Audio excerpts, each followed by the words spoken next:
Hey, I'm Chris Frazier from the Free Methodist Church in Southern California, and this series is all about how to use online video to create connection and build community for your church, group, or nonprofit. Let's get started.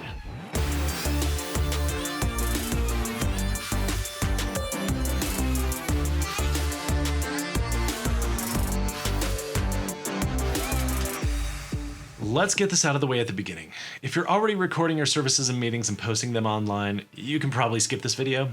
However, you might have a friend or a colleague that's just trying to figure out how to get started. Why don't you shoot them a link to this video? It might save them a bunch of time getting them up to speed. For the rest of us, we're going to focus on the basics of creating useful content and publishing it online, and we're going to do it on the cheap. If you're just getting started, there's no need to buy a camera. If you have a phone, tablet, or laptop with a webcam made in the last 3 to 4 years, you already have an incredible studio in your hands, so let's use what we've got. That said, when it comes to recording on a phone or tablet, there are a couple of things we can do to improve the quality of what we're filming. Here are the basics. The most basic thing you can do to improve the quality of your videos is get a tripod and phone mount. You probably already have a tripod sitting around from when you bought your first DSLR, but if you don't, they're really very inexpensive to purchase. If you don't have a ton of room though, I suggest grabbing something like this. The main brand is called GorillaPod, but you can grab off-brand versions like this that'll work with your phone for cheap at Best Buy or on Amazon. This one came for free with my camera body. Yeah, that's how cheap they are. Then, to mount your camera to the tripod, you've got to grab a mount like this. Again, super inexpensive, but you want to make sure that it has a little mount on the bottom so you can attach it to your tripod. The whole point of a tripod is to stabilize your video and get your camera positioned correctly so it doesn't look up your nose or it's not staring down at your bald spot. You want the camera placed at eye height to make it look as natural as possible. Simply doing that will improve the quality of your video immensely, and it's going to keep people from getting distracted by the angle. Another trick that will help with setting things up is to use the front-facing camera, or the one that you use for selfies. The front-facing camera, it's not the best for still photography, but it will work just fine for video. This makes it easier to start and stop your recordings, check to see if somebody's messing around behind you, and generally keep an eye on the recording process. If you find that seeing yourself on screen is distracting, and I get it, it can be distracting, you may choose to use the main camera on the other side. That's fine too. Just use whatever is easiest and makes recording simple for you.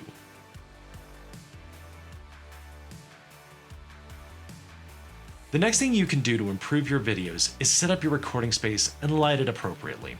You want your viewers to focus on the message, which means the camera needs to focus on the person presenting that message. Give a little space between the speaker and their background, and if you can, turn off the main room lights and use a couple of lights off camera to help remove distractions. This is one case where it helps to have someone help you set up the scene, as they can sit in front of the camera while you move the lights around. And you don't have to think about it, but you do have to give your light some thought.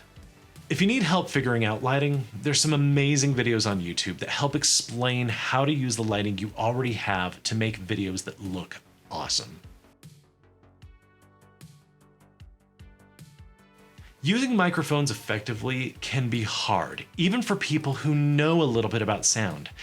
If you don't have a microphone, don't worry about getting one. If you do use a microphone though, I recommend getting a cheap shotgun mic that you can plug directly into your phone and that you can mount just off camera. Be aware that your camera app might not know how to use an external microphone, so check the specs on the mic before you buy it.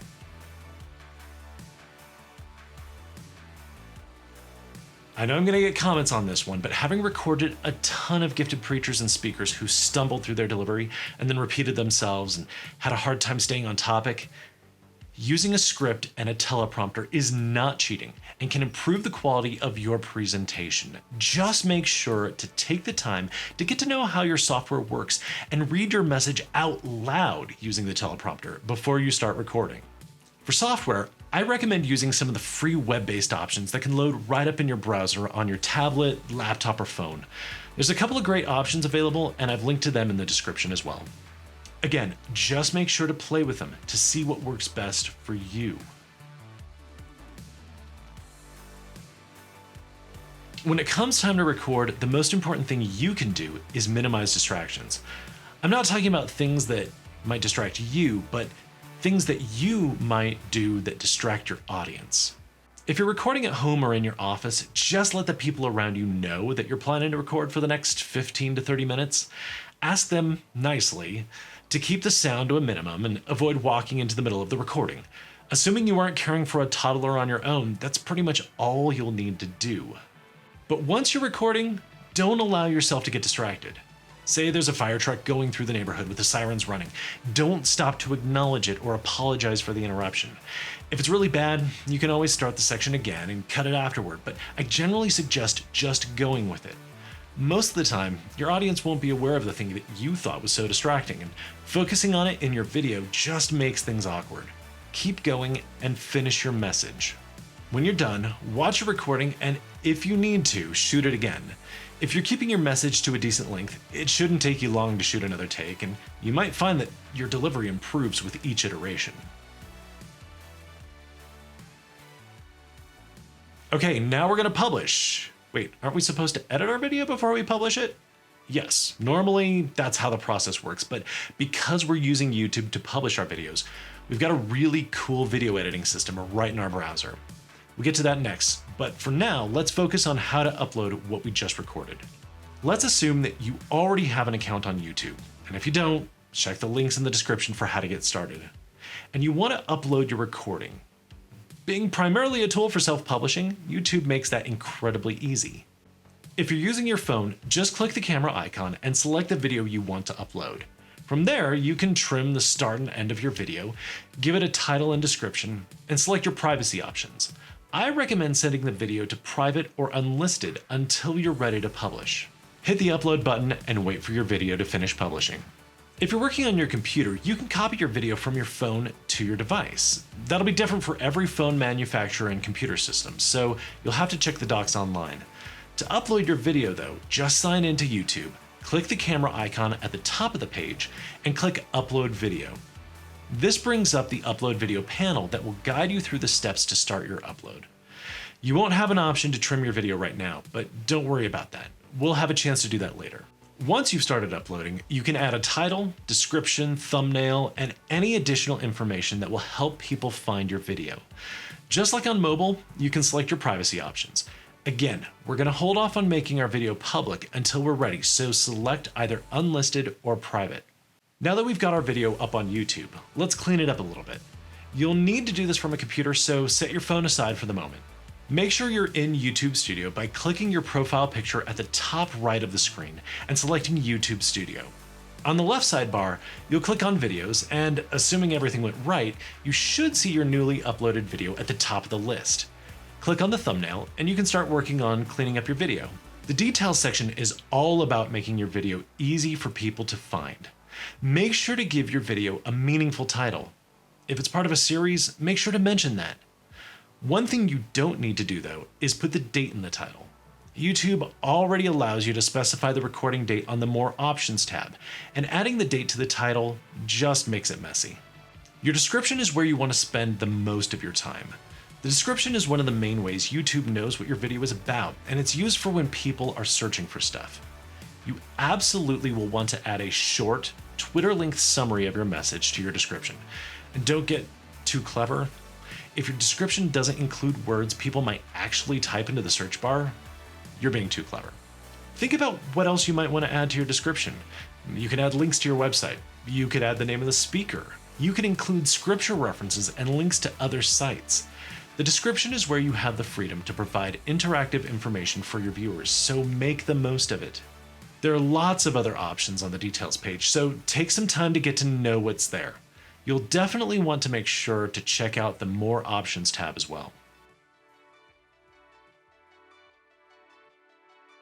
Our video is just about ready to go, but let's take a second to clean up the actual video portion. To do that, just click on Editor on the sidebar. This opens up a timeline that you can use to find sections you want to cut out and trim them from the final video. Click the Trim button and start playing the video by hitting the spacebar or clicking the Play button on the video window. If the video playback marker is moving too slowly, you can zoom in and out of the timeline by clicking the magnifying glass icons. When you get to a section you want to cut out, click the split button on the trim bar at the bottom of the page. Then, start playback and stop again when you get to the end of the section you want to cut. Mouse over the split point and carefully drag the blue line to the right, up to your playback point. Now, you've removed the section between the 2 points from your video. You can do this for anything you might want to clean up, like sections you needed to repeat, interruptions, or even the beginning and ending of the recording, where you were clicking the record button on the camera. Once you're finished editing, click the preview button and watch the video again to make sure it makes sense.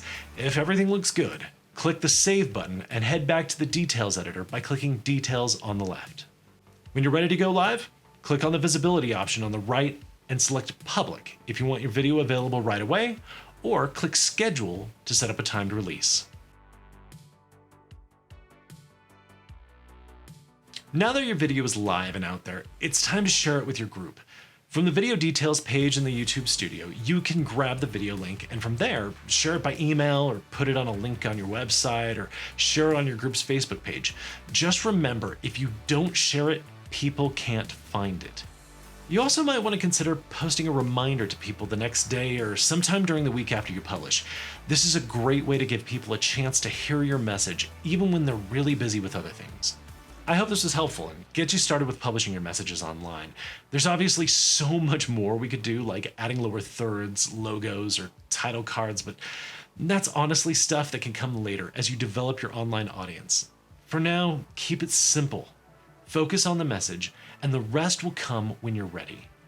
Feel free to ask questions or share your thoughts in the comments below. And if you haven't already subscribed to this channel, click the button so you'll receive notifications when new videos are up. As always, if you want to find out more about the Free Methodist Church, check us out online at fmcsc.org.